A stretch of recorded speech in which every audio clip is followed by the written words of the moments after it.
So continuing on the urban planning principles, we also have the economic efficiencies. So urban principles, again, are just to find out what is your area contributing to the economy.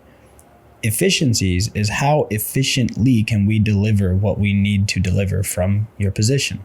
So again, where I come from, at least, and you might be able to do this with your hometown as well. Let's talk about the structuring or logistics. Everything in our economy and in the world you live in today has logistics. If you don't know this word, you need to look it up. And it's more than what meets the eye, because again, your day-to-day goes off of it and the urban planning is off of it. So efficiencies. For me, there's about a liquor store every other block in my neighborhood. There's a fast food restaurant every other block. The schools are pretty bad, and there's not a lot of great job opportunities. What is the logistics plan of a society like that, or the urban principles of this area? Right? It's a low income area, so it's low income jobs. If you don't make enough money, you can't really take trips outside the country and do fun things, but you can afford a bottle of Hennessy. So it's easier for you to cope in that methodology. Oftentimes, not just anyone in specific, but just as America and as an economy, classes just work the way that they do because of the job opportunities and where you live. So again, I live in a farming area, and we are not close to any farms, nor do we have any contribution to those farms. And that is what we'll probably make the most money off of. And this is hypothetical just to help you understand the principles behind this, right? So logistics.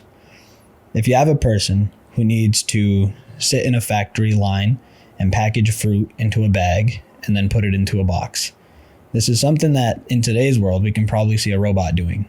But I had that job at one point and I got paid $16 an hour to do so.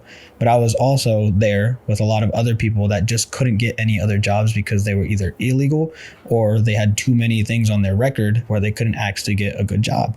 So you couldn't just leave them out on the streets. They had to make some kind of money. But how did they get put in this position in the first place? There's only liquor stores in the vicinity.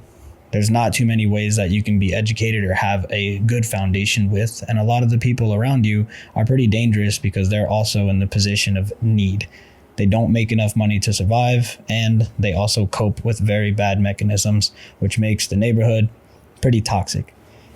It's not a place that you can potentially grow from. And I would have never known this if I had not chose to go to the military and be pushed out of that neighborhood to seeing something different. So now with this comparison, I can see exactly how my life was supposed to be sought out for me. And it was very easy to see it then, but it's crazy to see it now because now it's an overview. The efficiency of that experience goes to show that it is a lot easier for you to travel to McDonald's and the liquor store than it is to actually go to the grocery store and the gym. So most people will not be able to do that after an 8-hour workday. They're going to choose the easiest route. That's what we do as human beings and creatures of habit. It's easier to do these things. So what do you think the sentiment of most of the people around you in a neighborhood like that is going to be? So it's not easy to live in that particular methodology because you're faced with a decision every day to either do the hard thing or do the easy thing. And even as a person in anywhere in the world, you're going to be faced with this topic regardless, but your options just may be different. And if you can put yourself in a position of having those options be of good favor, right? For me, being here in Japan, there's a 7-Eleven down the street. Yes, it has liquor in it, but it also has a lot of other healthy options and other things that I can choose.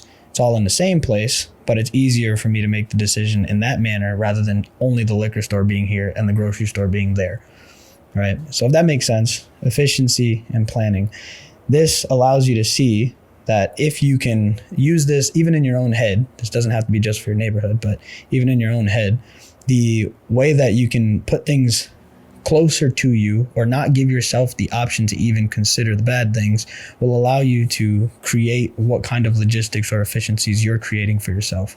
So if you look at your neighborhood and you see those opportunities and you're not putting these in a value equation of pros and cons, if there's way more cons in front of you and they're easier to acquire, then everything's stacked against you to fail. So it would be more logistically inclined for you to more than likely leave that area if you have aspirations of changing. And if you realize that leaving that area is very difficult, it's because you're trapped. There's a lot of things around you that keep you there, and it makes it hard to get out. So this goes to show you that a message can be delivered to say, nothing around you is worth consuming. So stack your bread, learn a skill, and get enough to get out, so that way you can at least move and get your head right.